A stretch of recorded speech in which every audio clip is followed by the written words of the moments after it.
Good morning मेरे प्यारे बच्चों। आज नवरात्रि का तीसरा दिन है। मुझे तीसरे दिन नवरात्रि का आज मुझे बहुत अच्छा लग रहा है। आज का दिन मुझे कुछ खास अच्छा तो नहीं रहा, लेकिन फिर भी अच्छा महसूस हो रहा है और मैं बताना चाहूँगा। और आज मैंने पिछले वीडियो में आपको रेखा गणित और ज्यामिति के महत्वपूर्ण बिंदु, समतल रेखा, किरण, रेखाखंड और उनके बीच का झुकाव यानी कि कोण संबंधित हमने चर्चा किया था। आज हम लोग उसमें कोण के केवल मैंने डिफरेंशन दे रखी थी। आज हम उसमें कोण के प्रकार और कोण की कुछ विशेषताओं के बारे में चर्चा करेंगे और दैनिक जीवन के उपयोग से संबंधित भी चर्चा करेंगे। तो आज के वीडियो में हम लोग कोण और उसके विभिन्न प्रकारों से संबंधित अध्ययन करेंगे। आज चलिए आज का वीडियो देखते हैं। कोण आज के वीडियो में मैंने बना रखा है कोण, यानी कि इसको इंग्लिश में एंगल बोलते हैं। जब दो किरणें एक ही बिंदु से प्रारंभ हो तो उनके बीच के घुमावों को कोण कहा जाता है। जैसे हमने लिख रखा है कोण ए बी सी में एक किरण हमारी बी सी और एक किरण हमारी ए बी, इसमें किसी को प्रारंभिक और अंतिम नहीं कहा सकता इस कंडीशन के अंतर्गत, लेकिन इनके बीच के घुमाव को जो है उसे हम क्या कहेंगे, कोण कहेंगे। इसमें हमने किरण बीसी को इस तरह किरण बीसी लिखा है और ए बी को हमने किरण ए बी के रूप में लिखा है। किससे? किरण ए बी और किरण बीसी, इनके बीच का घुमाव जो है चाहे एंटी क्लॉक हो चाहे क्लॉकवाइज हो, वो कोण का निर्माण करेगा। कोण में हमारी एंटी क्लॉक और क्लॉकवाइज भी होती है। जब हमारे कोण में एंटी क्लॉक घूमता है तो धनात्मक कोण होता है। एंटी क्लॉक में यानी कि एंटी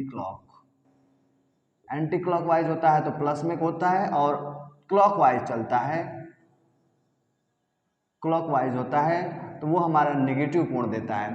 तो कोण की चर्चा हमने कर लिया। और कोण हमारे प्रारंभ के कक्षाओं से लेकर उच्च कक्षाओं तक मुख्यतः निम्न प्रकार के होते हैं, जिसकी चर्चा हमने किया है। पहला हमने लिख रखा है शून्य कोण। पर हम वैसे लोग शून्य कोण की चर्चा बहुत नहीं के बराबर करते हैं, क्योंकि इसकी ध्यान पे लोग बहुत कम रख पाते हैं। शून्य कोण के यानी कि जब दो किरणें संपाती हों तो उनके मध्य 0 अंश का कोण बनता है। जैसे बंद प्रकार द्वारा आंतरिक कोण, यानी जब प्रकार को बंद कर दिया जाए, चाहे सुइया प्रकार हो चाहे लवणा प्रकार हो, किसी वस्तु द्वारा उसकी छाया की दिशा में गिरना। कोई वस्तु हमारी खड़ी है, वो अपनी छाया की दिशा में गिरती है तो वह शून्य कोण का निर्माण करती है, और छाया की विपरीत दिशा में गिर जाए तो बवाल करती है, यानी कि ऋजु कोण बना जाएगी तब, यानी कि न्यून कोण। अगला हमारा कोण का नाम है न्यून कोण, जिसको एक्यूट एंगल कहते हैं। जिस कोण का मान 0 अंश से अधिक हो तथा 90 अंश से कम हो वह न्यून कोण कहलाता है। जैसे हमने कहा, कुछ लोग कहते हैं 10, 20, 30, मैंने इससे नहीं कह रहा। 0 अंश से अधिक 90 अंश से कम, यानी 1 से लेकर लगातार 89 तक के कोणों को हम लोग न्यून कोण कह सकते हैं। इसमें से 1 से लेकर गिनती याद है अगर आपको, तो 1 से लेकर 89 तक के किसी भी व्यक्ति को देखिए तो आपको न्यून कोण नजर आना चाहिए। आपके दिमाग में न्यून कोण की ख्याल बनना चाहिए। हमारी सभी उंगलियों के बीच लगभग बता दें, हमारी सभी उंगलियों के बीच न्यून कोण बनता है। हमारी सभी उंगलियों के बीच न्यून कोण, अब जब इसको हम लोग करें तो समकोण की कल्पना कर सकते हैं, लेकिन सभी हमारी उंगलियां न्यून कोण बनाती हैं। सभी हमारी उंगलियां क्या करती हैं? न्यून कोण बनाती है। तो इसके अंतर्गत हम चलते हैं अगले कोण के पास। अगला कोण हमारा समकोण। समकोण को राइट एंगल बोलते हैं इंग्लिश में।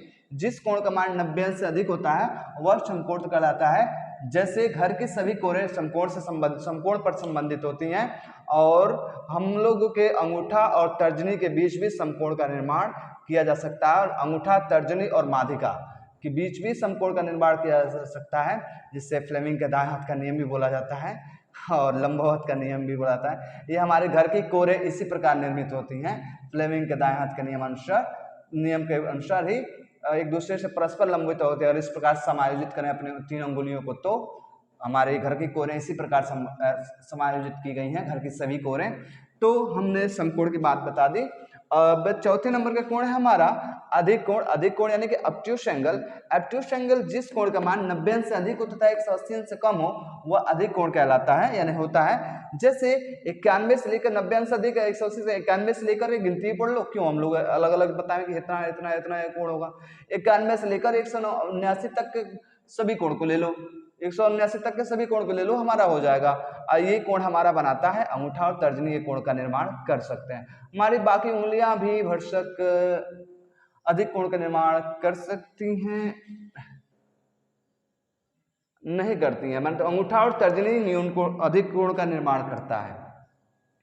और रिज कोण यानी कि अगला कोण हमारा रिज कोण या सरल कोण भी बोलते हैं जिसे नाम से प्रारंभिक क्लासों में, जिस कोण का मान 180 अंश होता है वह रिज कोण या सरल कोण कहलाता है होता है। जैसे एक ही बिंदु से विपरीत दिशा में बनी हुई किरणें, एक ही बिंदु से अगर विपरीत दिशा में दो किरणें चल रही हैं, एक इधर जा रही है एक इधर जा रही है, तो दोनों किरणें हमारी जो है, मान लीजिए यहाँ बिंदु ओ से गई ए या यहाँ से गई बी, ये दोनों हमारी सरल कोण का निर्माण करती हैं। जैसे में हम बता दें कि किसी एक ही बिंदु से विपरीत दिशा में किसी व्यक्ति का चलना, और भी क्या कह सकते हैं, हम क्या कह सकते हैं, सीधी बात बताऊं तो और भी कोण हमारी विशेषताएं हैं।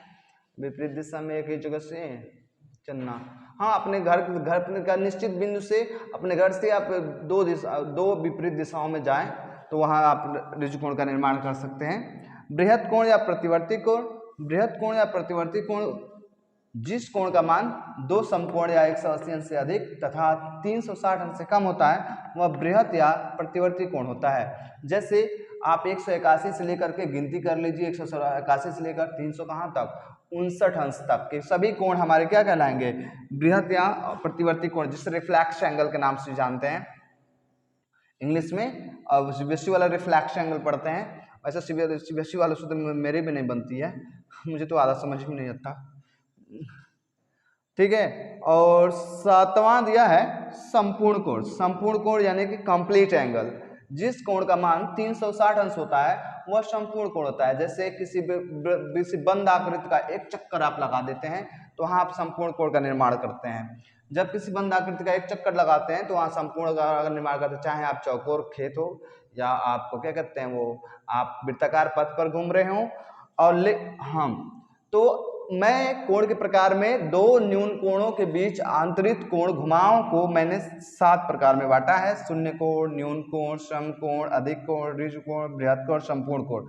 और दो कोणों का, अब अन्य भी दो कोण हैं जो कोण से रिलेटेड है लेकिन वो दो न्यून कोणों पर आधारित नहीं है, और वो दो कोणों का संयोजन से बने होते हैं, इसलिए उनका नाम कोटिपूरक या पूरक कोण होता है, संपूरक या संपूरक कोण होता है। वो दो कोणों के संयोजन है, ये एक ही बिंदु पर दो किरणों द्वारा निर्मित ये कोण नहीं है, वे दो कोणों का संयोजन है।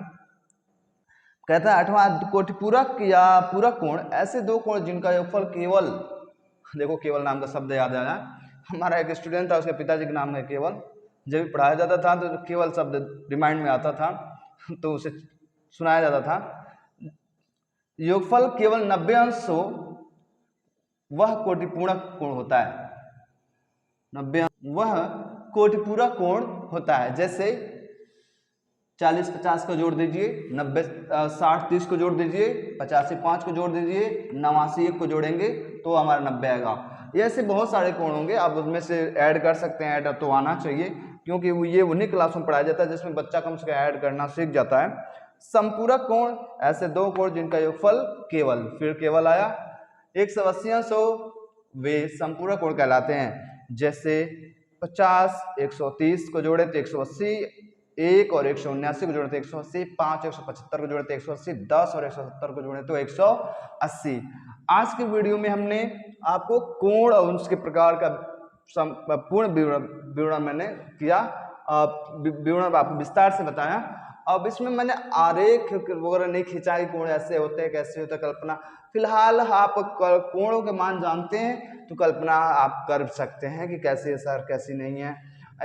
जब इसके बारे में आप व्यवहारिक रूप से मैंने जो भी डेफिनेशन जैसे दिया उदाहरण समझने के लिए व्यवहारिक रूप से दिया है, अब व्यवहारिक रूप से जब आप समझ जाएंगे तो उसकी आकृति बनाना आपके लिए कोई बड़ी बात नहीं होगी। तो आज मैं आपको कोण और कोण पर आधारित कोण और उसके प्रकार के बारे में मैंने आपको बताया। सो आज के वीडियो के लिए थैंक यू सो मच।